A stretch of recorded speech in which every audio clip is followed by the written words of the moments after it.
mùa đông thì chúng ta có thể chơi được hải quỳ. Nhiệt độ nói chung là từ 23 đến 27 độ có thể chơi được. Nhìn rõ đây là các bạn có thể trông rõ đây là nam châm cọ bể. Cái này dùng rất là hiệu quả đấy với cá biển. Hệ thống đá sống san hô.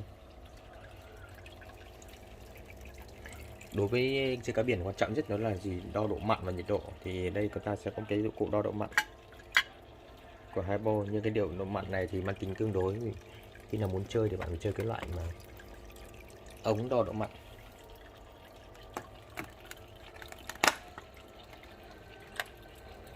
Thiết bị đo độ mặn.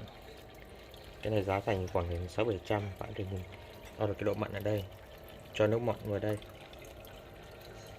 nhỏ vào đây là bạn có thể đo được độ mặn.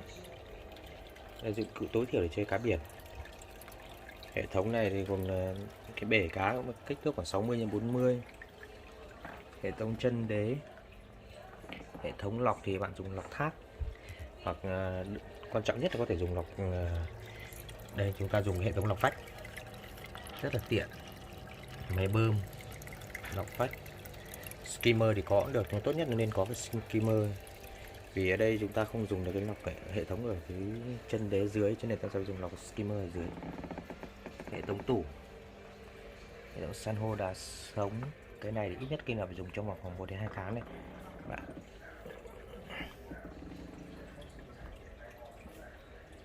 Hệ thống cá biển các bạn dùng đến là đây, hệ thống để tích ăn cho cá biển, filter.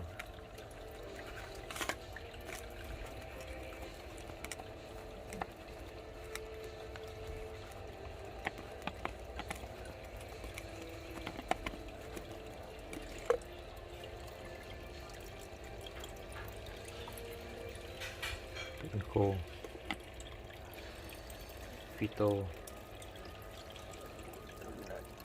Và đây là Viet BIOS. Hệ thống này là hệ thống để cho bạn dùng cho bận bể khi mới setup trong vòng 1-2 tháng. Và đặc biệt rất quan trọng đó là cái bạn phải có dùng cái hệ thống đo độ mặn.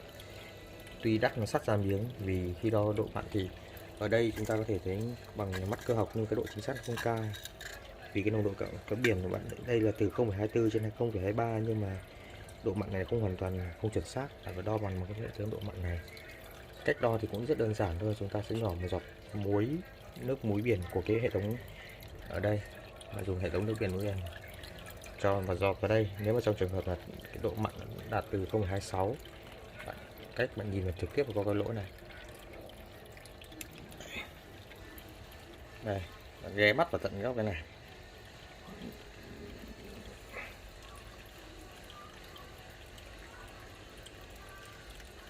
Ở đây bạn sẽ khi mua thì cái người bán sẽ hướng dẫn cho bạn cách sử dụng, cũng rất đơn giản thôi. Cái này nhưng mà cái thiết bị này nếu bạn không có thì gần như là cá biển bạn sẽ nuôi sẽ được bao nhiêu thì cũng lên chảo hết. Tuyệt vời rồi, giữ nguyên như thế là quá chuẩn rồi.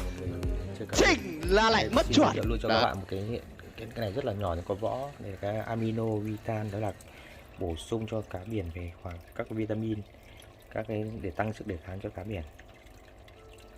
Hệ thống cá biển cũng rất đơn giản thôi. Nếu các bạn chỉ có biết cách chơi thì cũng có thể xây dựng được hệ thống cá biển cho chính bản thân bạn. Một cái bể nhỏ này chi phí cũng không có đáng mấy, nếu khoảng từ 10 triệu đổ xuống thì cầu kỳ hơn tới 15 triệu. Đây là hệ thống điện dành riêng cho người cá biển.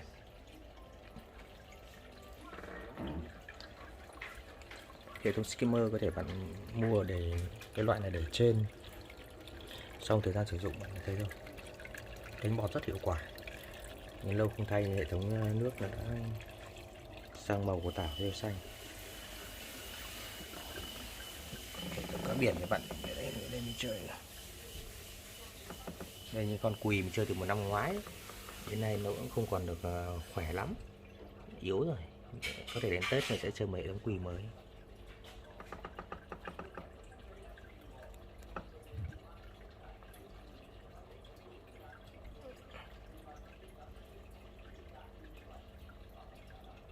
Hệ thống cá biển này cũng là tương đối đơn giản, setup cũng đơn nhanh thôi. Các bạn các bạn nhìn thấy cái đây cái máy thổi luồng để tạo cái luồng sóng biển. Đấy. Bể mình lâu lắm chưa thay nên nước nó cũng tương đối là không còn được trong lắm.